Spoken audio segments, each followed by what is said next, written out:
રાયસંગજી ઠાકોરના મૃતદેહને હાલમાં વતન લાવવામાં આવ્યો હતો।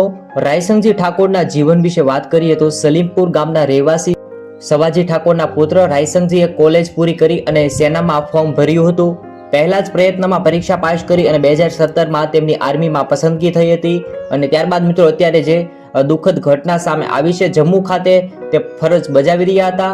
હાલ જમવા માટે સિક્કિમમાં ફરજ સોંપાઈ હતી તેવા સમાચાર સામે આવ્યા છે અને શહીદ જવાન રાયસંગજી ઠાકોરના લગ્ન જીવનમાં 2019ની અંદર ગોરેસણા ગામને રહેતા અનુપમની દીકરી અસ્મિતા સાથે લગ્ન થયા હતા તેવા સમાચાર છે।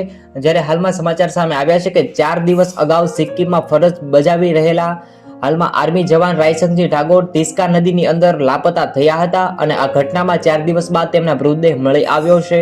સમગ્ર ઘટનાની અંદર આર્મી જવાનનું મોત થયું છે તેવા સમાચાર સામે આવ્યા છે। હાલમાં આર્મી જવાન શહીદ થયા છે તેને લઈ તમે જરૂરથી કોમેન્ટની અંદર મિત્રો ઓમ શાંતિ લખજો અને જય હિન્દ જરૂરથી લખીને નાખજો મિત્રો। જરૂરથી મિત્રો તમે આ આર્મી જવાનને શ્રદ્ધાંજલિ પાઠવવા માંગતા હો તો જરૂરથી કોમેન્ટમાં ઓમ શાંતિ લખજો।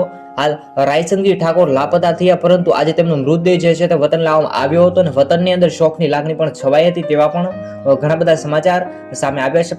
આવી રીતે ખરેખર દુઃખદ ઘટના રાયસંગજી ઠાકોરને લઈ અને પરિવારમાં અત્યારે દુઃખની લાગણી છવાઈ રહી છે।